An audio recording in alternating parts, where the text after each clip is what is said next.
sayyidi wa maulana wala hawla wala quwwata illa billah. Amma ba'd. Dewan Hakim yang arif lagi bijaksana dan hadirin yang berbahagia, Michael Hess, seorang kolumnis Amerika, menulis dalam bukunya Tuan Hundred Ranking of Most Innovative Person in History. Michael Hess menempat Rasulullah Sallallahu Alaihi Wasallam pada urutan pertama sebagai seorang tokoh yang sangat berpengaruh di dunia. Bumi Indonesia harus mempunyai karakter bangsa yang kuat. Dalam hal ini, kita harus bercermin pada top leader kita, yakni Rasulullah Sallallahu Alaihi Wasallam. Lantas, bagaimana dengan akhlak para pemimpin kita saat ini? Apakah telah mencerminkan akhlak Rasul? Oleh karena itu, perkenankanlah kami pada kesempatan yang berbahagia ini untuk menyampaikan sebuah syarahan Al-Quran yang berjudul Keteladanan Nabi Muhammad sebagai inspirator kehidupan. Sebagai landasan awal, marilah kita dengarkan lantunan firman Allah di dalam Al-Quran Surah Al-Ahzab ayat 21 yang akan dibacakan oleh qari'ah kami berikut ini.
Berlindung kepada Allah dari godaan syaitan yang terkutuk dengan menyebut nama Allah yang Maha Pengasih lagi Maha Penyayang.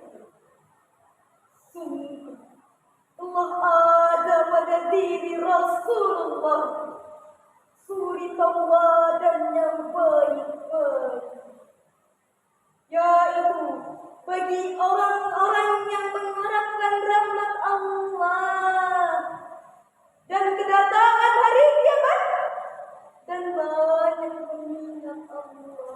Hadirin yang berbahagia, ayat tersebut menginformasikan sekaligus menegaskan kepada kita bahwa di dalam diri Rasulullah itu terdapat sesuatu yang sangat bagi kita.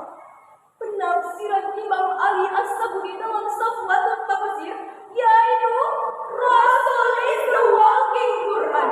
Akhlak Rasulullah ibarat Al-Quran yang berjalan. Lantas, bagaimana dengan dinamika bangsa kita saat ini?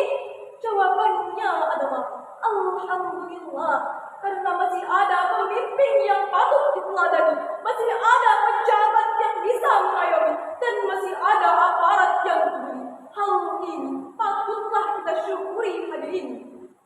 Kita sudah mengalami krisis moneter yang membuat kita semakin keteteran, ditambah lagi pemuda-pemuda yang semakin kalah dan pemimpin-pemimpin kita yang hilang. Bagaimana reformasi dapat teraplikasi jikalau pemimpin-pemimpin kita mengalami dekadensi? Reformasi yang kita cita-citakan malah destruksi yang menjadi kenyataan. Kesejahteraan yang kita dambakan justru kesengsaraan yang kita rasakan. Oleh karena itu, marilah kita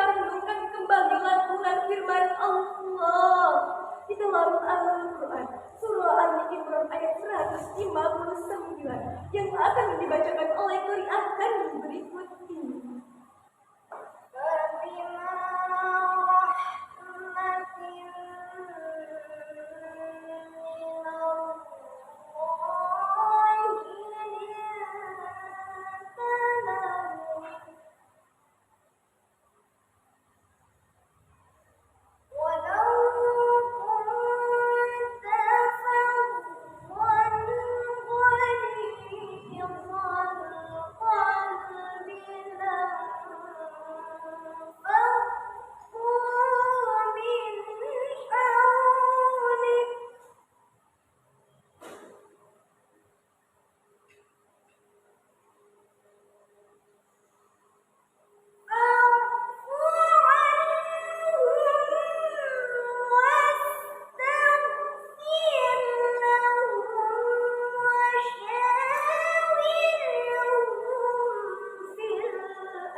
Disebabkan oleh rahmat Allah, kamu berlaku lemah lembut terhadap mereka. Sekiranya kamu bersikap keras lagi berhati kasar, tentulah mereka akan menjauhkan dari sekeliling. Karena itu, maafkanlah mereka, mohonlah ampun bagi mereka, dan bermusyawarahlah dengan mereka dalam urusan. Apabila kamu telah membulatkan tekad, maka berpegang teguhlah kepada Allah. Allah menyukai orang-orang yang bertakwa kepada-Nya. Maha benar Allah dengan segala firman. Dewan Hakim yang arif lagi bijaksana dan hadirin yang berbahagia, di dalam ayat tersebut terdapat 4 akhlak yang dicontohkan oleh Rasul, yaitu yang pertama, liltalahum. Rasul senantiasa bersikap lemah lembut baik terhadap kawan maupun lawan. Yang kedua, fa'fu anhum wastaghfir lahum.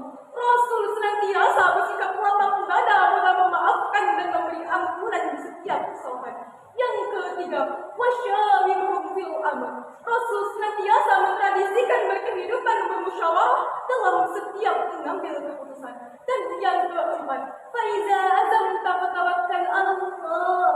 Rasul senantiasa memantapkan suatu rencana, lalu Rasul bertawakal kepada Allah.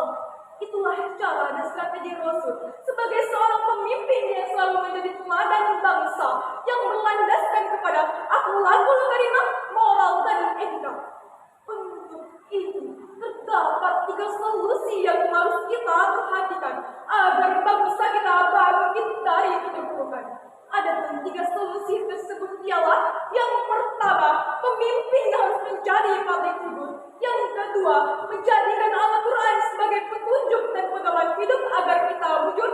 Dan yang ketiga, mari kita kembangkan sumber daya manusia melalui kemajuan ilmu dan teknologi.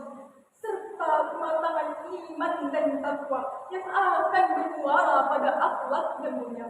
Jika ketiga langkah solusi tersebut dapat teraplikasi, maka insya Allah bangsa kita akan memiliki karakter bangsa yang kuat, bangsa bisa berjaya, bangsa terhindar dari malapetaka, dan insya Allah bangsa kita senantiasa mendapat ridho dari Allah Ta'ala.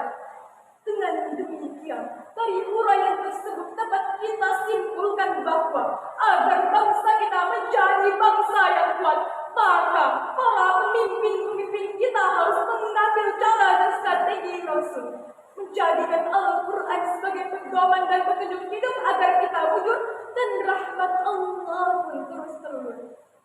Sebelum kami menutup syarahan kami ingin menyampaikan sebuah pantun agar selalu terpati di sanubari dan selalu tersimpan indah di memori. Jika bulan merindukan matahari, Setelah malam merindukan siang. jika